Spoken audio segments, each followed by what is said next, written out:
出去追表妹，一種忘記晒嘢，但係始終都係一下俾阿媽刺激咗之後，仲係顧翻阿媽，所以呢個復順，媽對唔住啊！呢個一個結束第一章，所以咧要見到表妹個感情出嚟係豐滿嘅，睇到表妹嘅表情裏邊好似有問題，問你咩事，先發現啊表妹原來阿媽喺度已經有咁多問題發生。從嗰陣時開始就分開啦，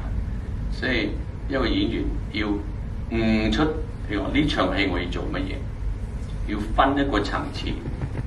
分個2、3個階段裏邊。譬如我第一場我哋飽滿嘅精神出去，第二個見到阿媽見到表妹俾阿媽逼成咁之後，又逼佢娶阿春娥之後唔要之後，悲痛到去走追佢，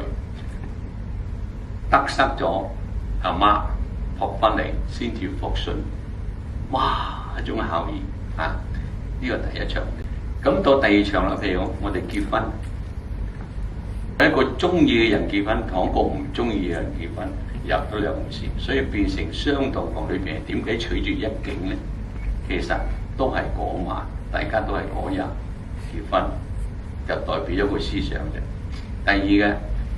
各人嘅思想、各人嘅情感，就體現每個人嘅行嘅位啊、表情啊、轉身啊，就變成一種各人嘅思想表達。春娥結婚同我兩個人花燭向住，本嚟就好開心去坐度，其實我就好唔開心，一直都唔好話正視佢開心嗰隻，都係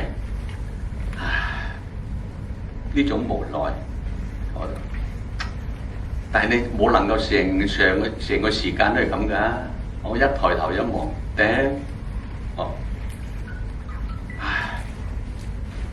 好啦，複雜嘅情緒起身，自己踱嚟踱去，行嚟行去，到春娥上工乜飲茶咧，先飲茶都冇接受過，所以內心裏邊咧，佢就其實係好唔中意一樣嘢。但係表妹嗰邊結婚，一直係想住表哥，我哋表哥一直想住對方嗰邊。但係一景裏邊體現兩家人嘅事，所以就各人嘅思想表達，就裏邊4個人嘅思想，全部係穿插嘅，每個人出嚟要清晰。到我唱呢段或者表演，所以我哋舞台上裏邊都想啲演員各自一定要出嚟表現佢自己，俾人知道咩。所以最後碰埋一齊，好啦，打雷啦，落雨啦，見到佢受涼啦，呢個環境啦，哎呀，亦唔忍心，所以就攞翻雪褸嚟披翻之後，從嗰陣時開始，先至有一種內心裏邊，默認有一種認可，綁到我哋，譬如講我哋綁個雪褸俾佢見到，俾啲感情嚟望住佢體現，我係真實嘅，呢段係真實嘅。綁之中帶有感情，綁呢個褸咗，哇！今日有個人問寒問暖俾我，都唔知幾幸福咁。呢個就係哇開心，經過環境嚟改造咗感情先係咁，因為經過打雷啊、落雨啊、閃電啊，呢個係點解會襯托呢樣嘢咧？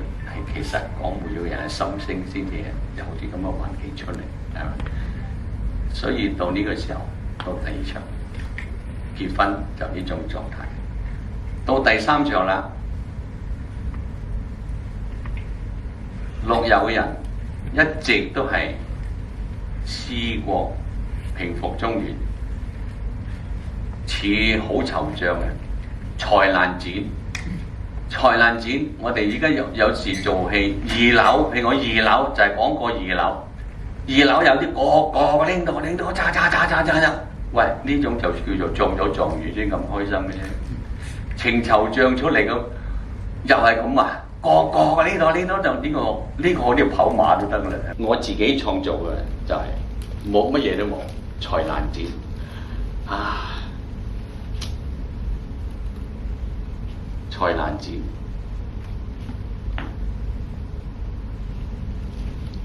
但係有啲演員，喂，點解你行出嚟咁自然又咁好睇？我就唔知點解我望住個手又行落又唔自然，我唔知要喐啲乜嘢咁嘅啫。因為演員咧，其實個手腳經常會喐，佢企度定咗耐咗，唔自然啊。但係你自然咗，就係呢個叫成熟。啊，舞台每點一定都係叫做成熟。唉，才難展。